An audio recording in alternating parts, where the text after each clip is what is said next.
Resilience isn't something you learn in a textbook. It's something you live. Because you and I all know that resiliency is not taught. It is not something we find in a textbook. It is something we live. It's within each one of you. And sometimes it gets buried under the noise of life. It's time to peel back the layers and reclaim the resilience that was always in you. I'm Alanna Knobben, founder of Carry You With Me, author, speaker, and grief educator. Throughout my life, whether in corporate leadership, community building, entrepreneurship, or as a bereaved mother, this has always remained true. My love for people, connection, and the stories that shape us. What do we do in the face of disruptive change? Maybe it is moving across a country. Sometimes it's a difficult diagnosis. It could be a failed project, loss of a job. Sometimes we face changes in losing ourselves, caring for others. We don't even realize it's happening. Sometimes it's the death of a loved one or the end of a relationship. And these changes that completely turn our world upside down. I know disruptive change personally, whether it was moving cities in pivotal years, implementing disruptive technology across a global organization, or the greatest shake of all, losing my son. Alanna spoke on a number of different ways to kind of build that resilience for this journey.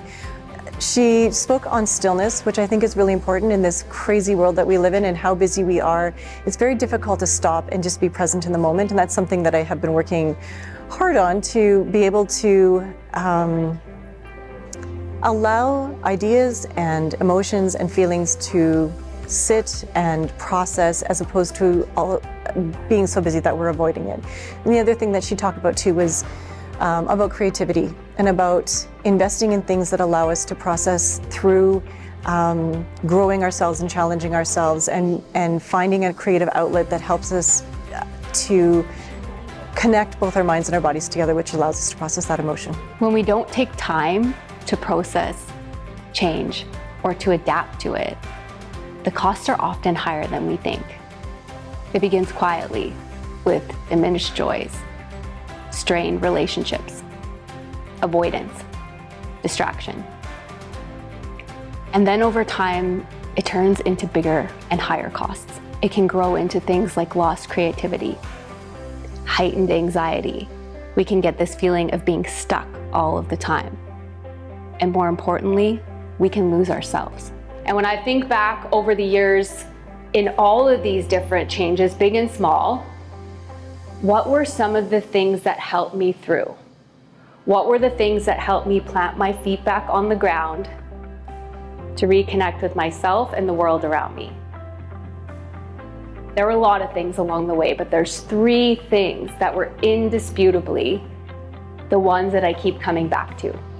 First, we reconnect by pausing, creating a bit of stillness, opening up our minds, creating white space in our calendar and in our thoughts for new perspectives. We start to build trust in ourselves, because sometimes it's not a bottomless pit. It presents itself with that fear. But when we learn and we practice, just like any other skill, silence, we start to understand that we can come in and out of grief, that we can build a relationship with it. Creating this space for reflection, for curiosity, and rebuilding trust within ourselves. Then we redefine, choosing to be the author of our own story. You see, we may not be in control of the challenges that face us, but we are in control of how we move through them. Your future can be informed by your past without being controlled by your past. And finally, we reignite, because growth often hides inside of chaos and heartbreak and change.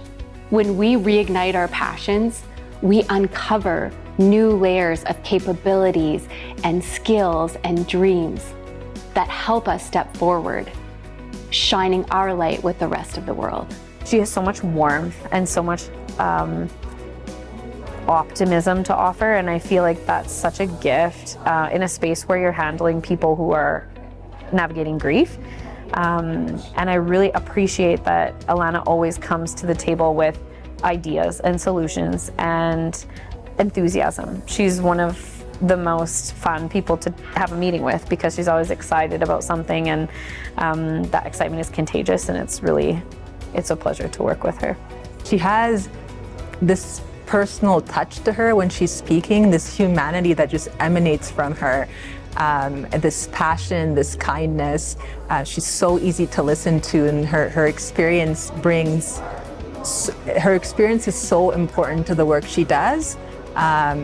And I mean, I would so love to work with her again.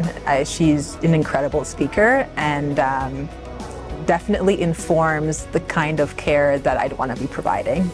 We are creating space to explore all of the things that led you here, and then use those insights to take informed and more courageous and confident steps forward. My friends, that snow globe is going to bump again. And I say that not to scare you, but to empower you and remind you that when that globe bumps again, and when you feel like that shell is forming, trying to capture you inside of it, that you have that wisdom to come back to.